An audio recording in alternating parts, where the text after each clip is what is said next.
정보가 있는 시사 토크쇼 장윤선의 팟짱. 안녕하세요. 장윤선입니다. 오늘은 10월 21일 화요일입니다. 어제에 이어서 오늘도 서울엔 가을비가 촉촉히 내리고 있는데요. 여러분 정말 쌀쌀한 가을 날씨에 감기 조심하십시오.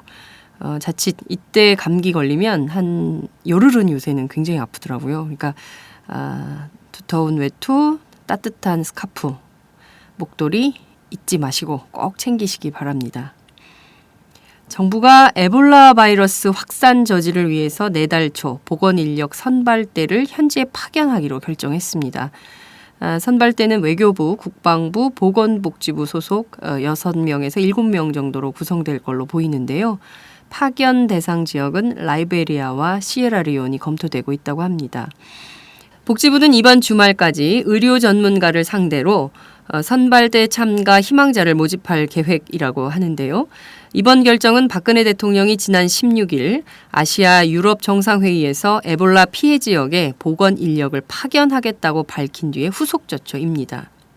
문제는 이렇게 아무런 준비도 없이 갑자기 묻지도 따지지도 않고 그냥 의료 인력을 파견해도 되는 것이냐, 그것이 과연 옳은 결정이냐라는 비판이 점점 거세지고 있습니다. 팟짱도 조만간 이 에볼라 문제에 대해서 심도 있게 짚어보도록 하겠습니다.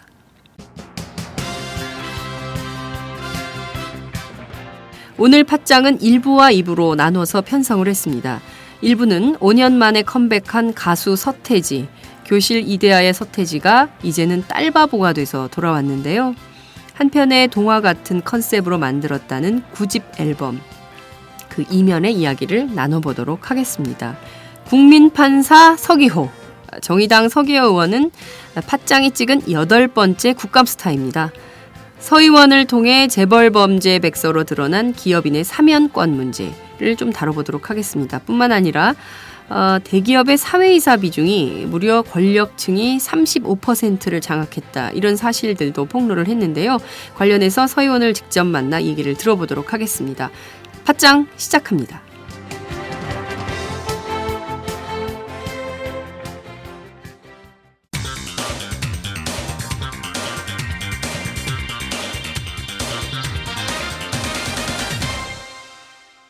전혀 다른 뉴스. 전혀 다른 뉴스 시작합니다. 5년 만에 컴백한 문화 대통령. 누굴까요?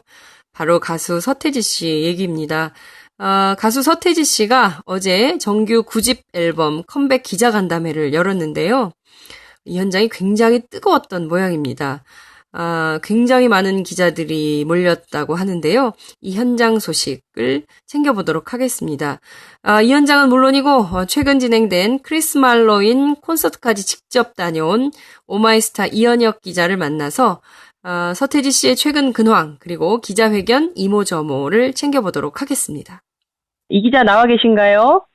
네, 안녕하세요. 이현혁입니다. 네. 어제 서태지 씨의 컴백 기자회견, 그 현장 분위기는 어땠나요? 네, 비교적 화기애애한 분위기에서 진행됐는데요. 네. 앞서 방송에서도 밝혔던 개인사에 대한 질문이 나오진 않았는데 네. 대신 악성 댓글과 안티팬에 대한 얘기가 나왔습니다. 그리고 또 소격통이 공개된 이후 불거졌던 표절 논란에 대한 이야기도 오갔습니다. 구체적으로 기자들하고의 이제 질의응답 과정에서는 이제 그런 것들이 있었는데 현장에 굉장히 기자들이 많이 와 있었나요? 네, 굉장히 많은 기자들이 있었고요. 기자회견 1시간 전부터 이미 사진과 영상 기자들은 자리를 잡기 시작했고요. 취재 기자들도 비교적 일찍 와서 자리를 잡는 모습을 보였습니다. 네, 기자, 방송 다 합쳐서 총 취재진이 한 몇 명 정도 있었다고 볼 수 있을까요? 정확한 숫자까지는 제가 세보진 않았는데요. 네. 그래도 한 300여 개 매체 정도는 있었던 것으로 추정됩니다. 내외신 기자들이 다 있었나요?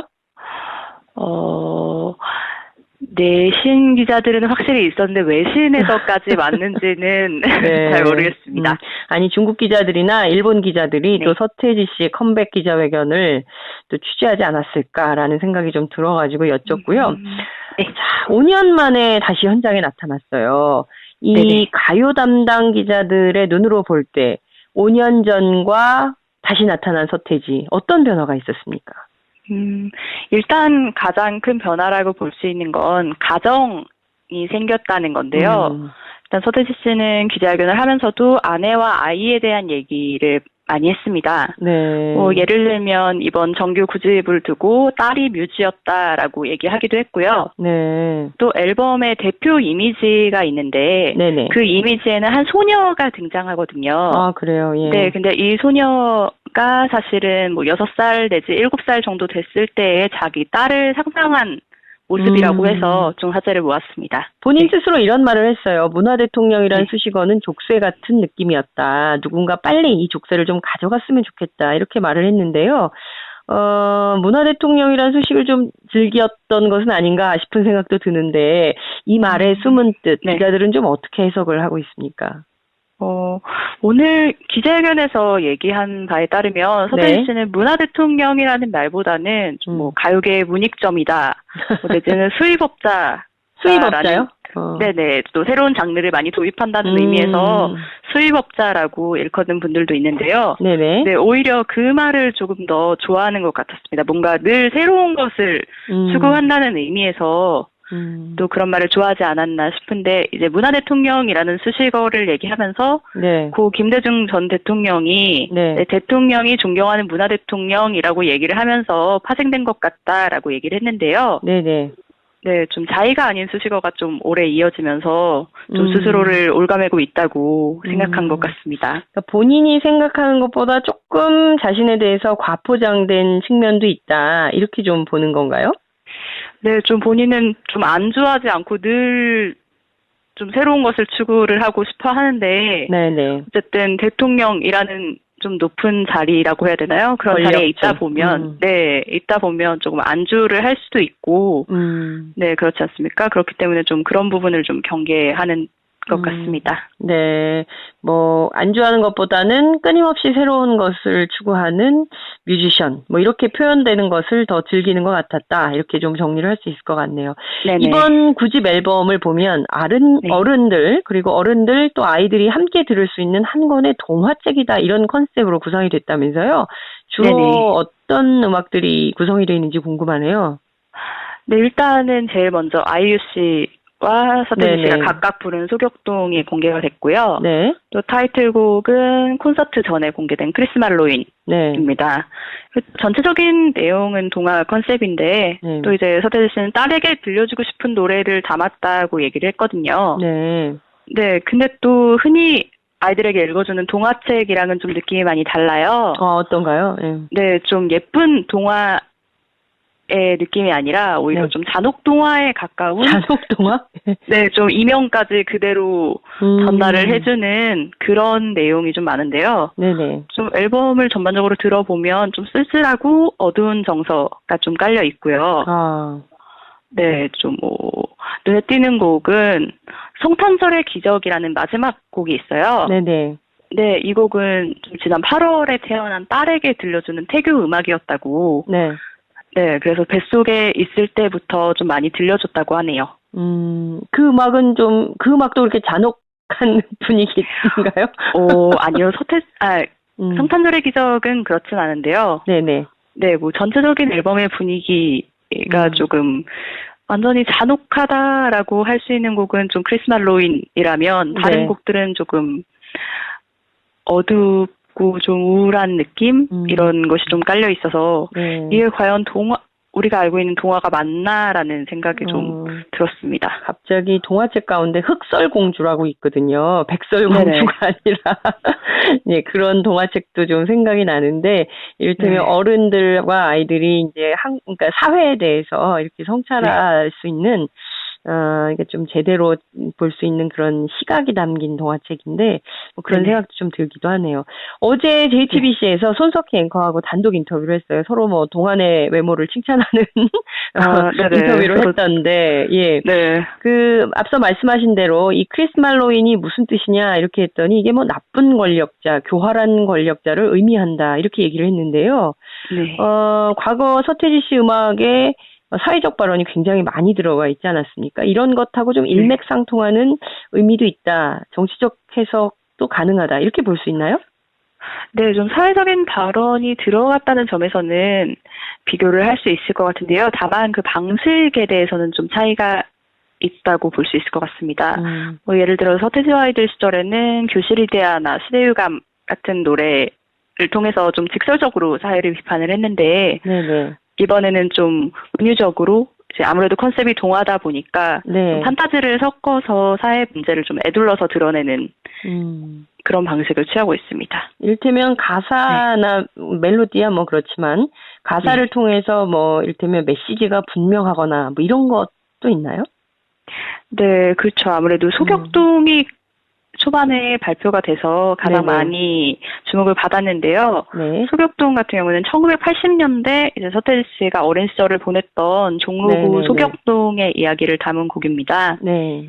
네, 근데 이 장소가 이제 과거에 국군 기무사령부가 있던 장소라서 좀 사회에 대한 비판 메시지가 있는 것 아니냐라는 얘기가 처음부터 있었고요. 이제 서태지 씨 스스로도 기자회견에서 집에서 이 기무사가 보였는데 민방위 훈련을 하면 탱크가 지나다니고 또 검문 검색도 자주 했고 좀 아름답지만 살벌하기도 했다.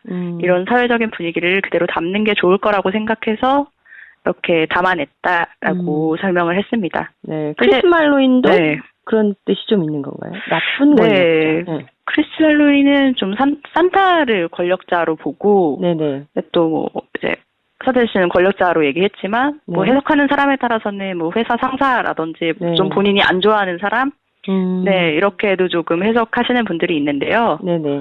네, 이 노래는 좀 특이하게도 캐롤에서 시작을 했다고 해요. 울면 안 돼라는 캐롤에서 과연 아이들한테 울면 안 된다고 얘기를 하는 게 맞는 거냐? 오히려 공포를 심어주는 건 아니냐. 그래서 좀 부모의 시각에서 이 캐롤을 해석하다 보니까 이렇게 됐다고 하네요. 그 정말 한 땀 한 땀 장인의 정신이 숨어 있는 앨범 같다는 생각이 드네요. 진짜 그렇죠. 울고 싶을 때 애를 울게 놔둬야 되는데 엄마들이 울면 안 돼 이렇게 하는 것도 사실은 한번 생각을 해봐야 되는 대목인데 역시 서태지 씨가 제대로 좀 꼬집어준 것 같다라는 생각이 좀 들기도 하네요.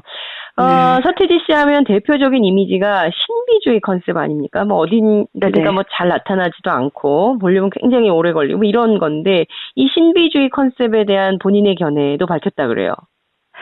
네, 사실 본인은 많은 사람들은 이제 서태지 씨를 두고 신비주의라고 하는데 막상 본인은 이제 신비주의가 뭔지 모르겠다, 아직도 이해를 못하겠다라고 말을 하더라고요. 그래서 좀 오히려 자신은 좀 늘 변하고 싶고 음악도 계속 변했고 뭐 성격도 늘 그대로인 걸 싫어한다라고 하면서 변화를 추구하는 성향을 좀 드러내기도 했는데요. 뭐 최근에는 어쨌든 컴백을 하면서 예능 프로그램에도 출연을 많이 하고 이제 늘 토크쇼에는 출연했다고 하나 어쨌든 토크쇼에 오랜만에 출연을 했으니 더 주목을 받기도 했고요. 그 다음에 또 공백기에 아무래도 사생활이 좀 노출이 된 부분이 가장 조금 많이 큰 부분이 아니었나 싶습니다. 본인이 여태까지 노출하지 않았던 사생활이 본의 아니게 드러나면서 파파라치 사진도 공개가 되고 그리고 자연스럽게 뭐 아이 아빠도 되고 그래서 좀 더 오픈마인드가 된 것이 아닌가 싶습니다. 근데 사실 신비주의 컨셉을 거두려면 팟짱 같은 데 출연해서 인터뷰도 하고 이렇게 자유롭게 대화하자고 그래야 되는데 안 나와. 이번 앨범은 아마 여기까지가 아닐까요. 다음 앨범이 되면 좀 더 열린 마음을 갖고 많이 출연을 하시지 않을까 싶습니다. 본인 스스로 신비주의를 거두려면 인터뷰를 적극적으로 해야 된다라는 조언을 좀 드리고 싶은데 손석희 사장이 그건 얘기를 안 하시더라고요. 거리를 걸어다니면 된다 뭐 이런 얘기를 하던데 저널리스트의 입장에서 제가 조언을 한다면 적극적으로 인터뷰에 응하라. 이런 조언을 좀 네. 하고 싶기도 하네요. 예. 다시 태어나도 나는 서태지로 살고 싶다. 이건 네. 무슨 얘기인가요?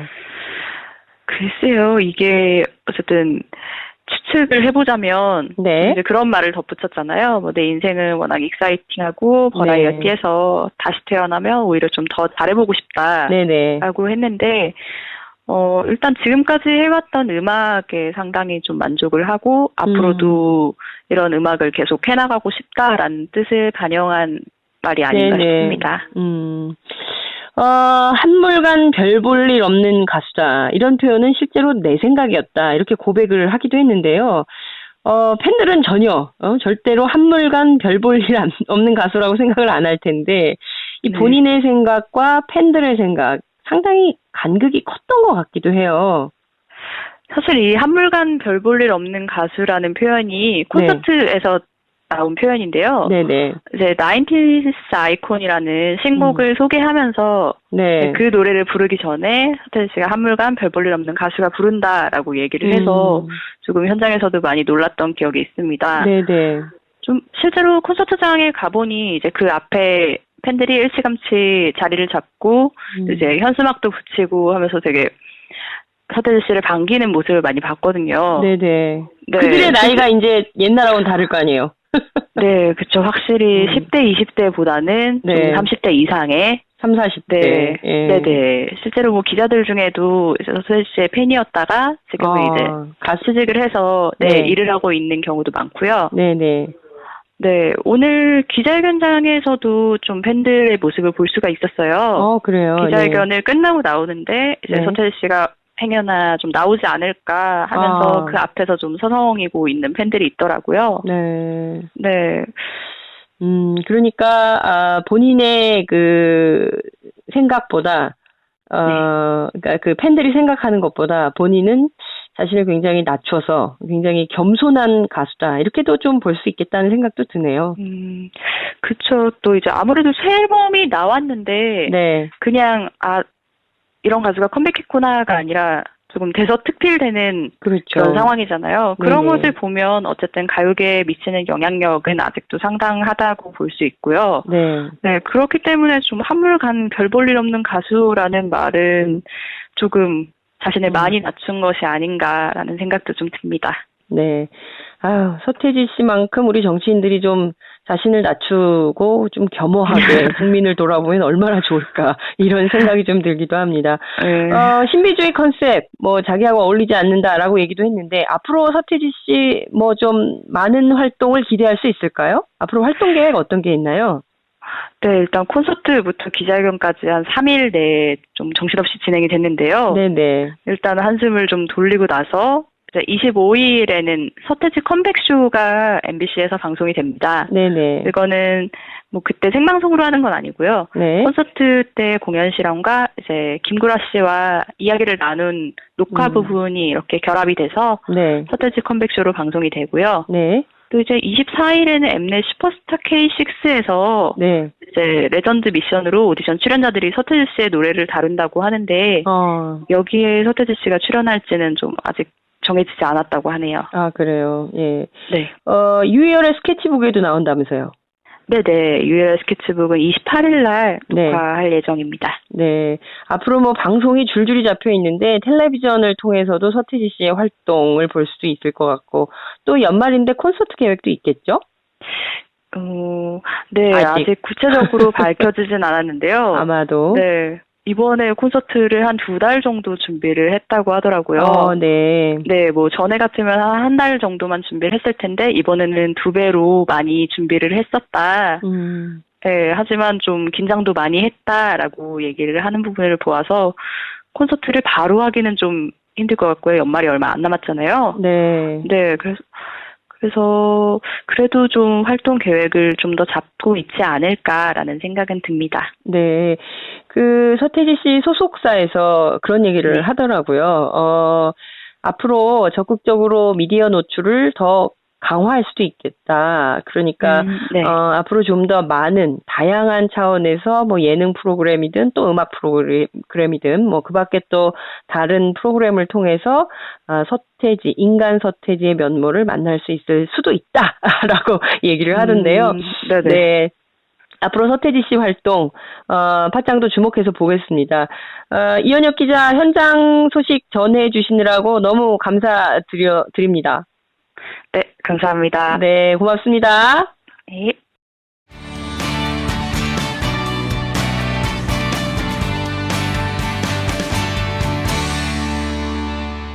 지금 여러분은 장윤선 기자의 팟짱을 듣고 계십니다.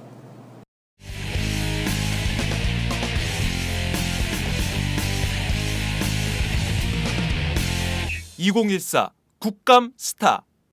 네, 2014 국감 스타 시작하겠습니다. 팟짱이 찍은 8번째 국감 스타는 정의당의 서기호 의원이십니다. 전직 판사신데요. 이번 국감에서 검찰이 카카오톡과 네이버 등등을 불러서 관계기관 대책회의를 했던 사이버 사찰, 그 회의 문건을 단독 공개한 바 있습니다. 뿐만 아니라 재벌 범죄 백서를 만들어서 기업인들의 이 사면, 이거 심각하다, 이 문제를 고발을 하기도 했고요. 뿐만 아니라 대기업 사회이사들이 실제로는 권력기관 출신들이 많다, 이런 사실도 이번 국감에서 밝혀낸 분이십니다. 서 의원을 직접 연결해서 자세한 소식을 들어보겠습니다. 서 의원님 나와 계신가요? 예, 안녕하세요. 서기호입니다. 네. 의원님 지금 어디 계십니까? 여기 지방에 국정감사차 왔습니다. 예, 대전입니다. 그럼 지금 대전 현지에서 팟짱과 연결 중이시군요. 예, 저는 전국 어디에서나 연결되고 있습니다. 예. 의원님 팟짱 첫 번째 출연이신데요. 애청자들을 위해서 뜨거운 인사 한 말씀 부탁드릴게요.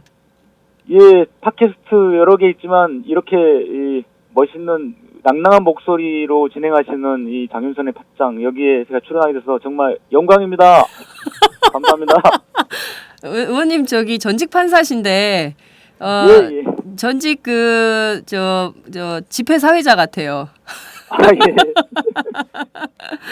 아니 근데 국민 판사셨잖아요. 각하빅엿으로, 그죠? 저는 뭐 그냥 가만히 있었는데 사람들이 저보고 국민 판사라고 불러주더라고요. 예. 어느 날 자고 났더니 국민 판사가 돼 있었다. 예. 근데 얼마 전에 파파이스 출연하셨다가 서울법대 출신인데 어리버리 판사다, 이렇게 또 낙인이 찍히셨다면서요. 괜찮으세요? 예, 제가 실제로 어리버리합니다. 괜찮습니다. 아니 근데 뭐 자료를 딱딱 내시는 걸 보면 별로 어리버리하신 것 같지는 않던데요. 자료를 낼 때는 이제 화끈하게 내는데요. 네. 막상 내고 나면 좀 어리버리해지죠. 그렇구나. 네. 근데 인간관계에서는 살짝 어리버리한 게 친구들도 많고 좋더라고요. 예, 감사합니다. 좋게 봐주셔서. 네. 곧장 현안으로 들어가 보도록 하겠습니다. 이번에 대기업 사회이사의 35%가 권력기관 출신이다, 이런 점을 밝혀내셨어요. 구체적으로 좀 드러난 통계를 좀 소개를 부탁드릴게요. 예, 저희가 분석해본 바로는 네. 63개 대기업 소속 사회이사 중에 사회이사가 786명인데 네. 분석을 해보니까 관료 출신 사회이사가 193명, 판검사 출신이 83명 해가지고 이 관료 플러스 판검사 출신, 한마디로 권력기관 출신이 35%에 이르렀습니다. 네, 법조인들이 굉장히 많이 있는 거네요. 교수들하고, 그죠? 예, 그렇습니다. 네, 그러니까 소위 얘기하는 한국 사회 엘리트 집단이 대기업 사회이사진을 쭉 장악하고 있다, 이렇게 봐도 과언이 아닐 것 같은데, 기업별로 쭉 조사를 해보셨더니 법조계 사회이사가 제일 많은 데가 SK라면서요. 왜 이렇게 SK 쪽에 법조계 사회이사들의 쏠림이 있는 걸까요? 이거 어떻게 보십니까? SK의 회장 최태원 회장과 네. 최재원 부회장이 네. 구속돼가지고 실형 선고받고 그랬잖아요. 네네. 그거하고 좀 연관이 있지 않을까 생각을 합니다. 이 법조인들이 대체로 판검사 출신들이거든요. 네. 그러다 보니까 이 사회이사가 원래는 독립해서 그 회사의 경영을 좀 감독하고 그래야 되는데, 네. 원래 오히려 이 사회이사, 특히 판검사 출신들이 법원 검찰의 로비 창구로 좀 활용되고 있는 거 아니냐. 네. 그러니까 사실상 재벌 총수들이 거액의 탈세나 뭐 이런 등등의 그 문제로 구속이 됐을 때 이것을 뭐 형량을 줄이고 경우에 따라서는 사면하도록 만드는데 일종의 그 로비 창구로 활용이 되고 있는 거다. 그래서 이분들이 전부 사회이사로 가는 거다. 일종의 전관예우의 다른 또 하나의 모습이다. 이렇게 볼 수도 있겠네요. 그죠? 예, 그렇습니다. 이제 과거의 전관예우라는 거는 이제 재판에서 네. 영향을 미치는 건데 네. 지금은 이제 재판뿐만이 아니라 그 뒤에 가석방, 사면 단계 총체적으로 네. 로비가 이루어지고 있는 것 같습니다. 그러면 말씀하신 대로 기업 안에서 이런 권력자 출신들이 사회이사라는 직함은 갖고 있지만 결과적으로는 뒤에서 이런 로비만 하고 다니는 로비 집단의 다름 아니다. 이렇게 볼 수밖에 없는 거네요. 예, 그런 측면이 좀 있습니다. 알겠습니다. 이 재벌 범죄 백서를 내셨어요. 이름이 굉장히 섹시해요. 이름은 누가 지셨어요? 자고 나니까 딱 생각이 났습니다. 자고 나니까 재벌 범죄 백서를 내야 되겠다 이런 생각이 드신 거예요? 황사형 백서라고 예전에 유명한 게 좀 있지 않습니까? 딱 떠올라가지고요. 네, 그러셨구나. 여기에서 기업인의 사면 문제를 지적을 하셨는데 10대 그룹 절반이 유죄를 받았다. 그렇지만 결과적으로 전부 사면됐다. 이 참 국민들은 아주 조그마한 범죄를 저질러도 전부 다 구속돼 가지고 있는데 이게 웬만하면 다 풀어주는 이런 불편한 현실 이거 좀 어떻게 이해를 좀 해야 될까요? 그 사면까지 이루어졌던 그 사유가 대개 보면은 이제 경제를 살려야 된다 뭐 이런 거거든요. 네. 우리나라가 이제 과거에 이제 절대 빈곤에서 탈출하는 과정에서 네. 어떤 경제를 살려야 된다라는 그게 굉장히 좀 강조된 측면이 있습니다. 그러다 보니까 이제 그런 명분으로 이렇게 재벌과 법조인 사이에 일종의 그 연결고리가 생기는 셈이 됐는데요. 네. 그것이 우리가 흔히 이제 유전무죄, 무전유죄 이렇게 네. 나타나는 현상이지 않습니까? 네네. 참 답답한 현실입니다. 네. 그러니까 10대 그룹 절반이 유죄를 받으면 법조계에서 사면시켜주고 뭐 이렇게 해주는 거예요. 그런 다음에 본인이 법복을 벗게 되면 그리고 검찰에서 이제 그 퇴직을 하게 되면 다시 기업의 사회이사나 아니면 기업 관계인으로 다시 또 들어가서 또 이 재벌들이 계속 그 재벌의 경영권을 유지할 수 있도록 뒤를 봐주는 그런 역할을 하는 그게 아주 그냥 순환 구조가 돼버린 상황이다. 이렇게도 볼 수 있겠네요. 예, 그렇습니다. 그런데 사실 말씀하신 대로 경제 활성화라는 이유로 기업인들은 전부 풀어주지만 실제로 그렇다고 그래서 경제 활성화가 됐냐? 경제는 점점 더 어려워지고 있지 않습니까? 얼마 전에 저희 장하성 교수가 출연하셨는데 뭐 재벌 풀어줘도 경제 활성화가 전혀 안 됐다. 데이터로도 나타난다. 이런 말씀을 주셨는데요. 법조인의 시각에서 볼 때 이런 기업인들의 사면이야말로 대한민국 사법체계를 흔드는 게 아니냐. 이런 비판도 가능한 거 아닌가요? 예, 그렇습니다. 법대로 네. 공평하게 이렇게 어떤 법을 운영을 해야 되는데 네. 가진 자들에게 특혜를 베풀어주는 결과가 되고 있어서 네. 일반 국민들이 볼 때는 허탈감을 가질 수밖에 없다 이런 생각이 듭니다. 네. 정치 안에서 이런 것들을 좀 제도적으로 보완할 방법은 없을까요? 지금 이미 법적으로는 특정 경제범죄 가중처벌법 등에 네. 이런 재벌들의 잘못된 행태에 대해서 가중해서 처벌할 수 있도록 이렇게 법도 만들어져 있고 사실 네. 그렇습니다. 그런데 실제 운영 과정에서는 오히려 감경해서 처벌하는 가중처벌법이 오히려 감경처벌법으로 둔갑하는 이런 일들이 비일비재하게 많이 생기고 있습니다. 그런데 2012년 무렵에부터는 이제 법원에서도 이제 더 이상 집행유예를 잘 안 하고 실형을 선고하고 있거든요. 대표적인 케이스가 이제 최태원 SK 의장 같은 경우였는데요. 네. 이제 국민들의 의식 수준이 굉장히 성숙해서 네. 판사들이 이제 과거처럼 그냥 무조건 봐주기 판결하고 이러면은 바로 여론에서 여론에서 문제점들이 있다고 이렇게 일들이 일어나기 때문에 네. 이 국민들이 계속 감시하고 이렇게 뭐라 해야 되나 그런 여론을 계속 환기시켜야 될 것 같습니다. 네. 그러니까 정말 좀 전부 왜 감옥에만 가면 아프시잖아요. 휠체어에 담요 덮고 마스크 쓰고 이렇게 앉아가지고 거의 곧 돌아가실 것 같은 표정으로 나온 다음에 이렇게 나중에 보면 언제 그랬냐는 듯이 몇 달 뒤에 너무나 멀쩡해서 다니시고 그리고 이제 그 대표적인 게 한화 김승연 회장 같은 경우인데 그런 거를 볼 때마다 정말 국민들이 허탈한 것 같습니다. 법조인 출신으로 국회 안에 계시니까 누구보다 더 그런 그 기업인들의 잘못된 관행, 특히 이제 사면권 같은 것들이 남용되지 않도록 철저하게 감시를 좀 해주시기 바랍니다. 예, 잘하겠습니다. 네, 감시는 어리버리하게 하시면 안 돼요. 제가 원래 강한 자에는 강하고 네. 약한 자에는 굉장히 너그러운 사람이라서요. 제가 어리버리한 거는 약한 자에게 너그럽게 하다 보니까 어리버리하게 보입니다. 알겠습니다. 어리버리하지 않은 의원 서기호 의원과 함께했습니다. 감사합니다. 예, 감사합니다. 안녕하세요. 오연호입니다. 장윤선의 팟짱 여러분 어떻게 듣고 계십니까? 저는 지금 우리도 행복할 수 있을까 단행본 출간 기념으로 전국 순회 강연을 하고 있는데요. 저도 고속도로를 달리면서 장윤선의 팟짱을 즐겨 듣고 있습니다. 네, 여러분이 함께 하시는 이 장윤선의 팟짱은 10만인 클럽 회원 여러분의 후원으로 더욱더 알차게 꾸려질 수 있습니다. 월 10,000원 여러분 함께해 주십시오. 감사합니다.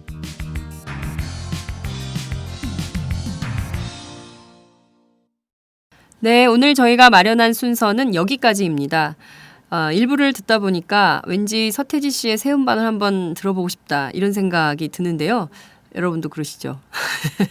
그래서 팟짱이 마련했습니다. 서태지 9집 앨범 가운데 소격동을 골라봤는데요. 서태지 버전으로 소격동 함께 들어보시겠습니다.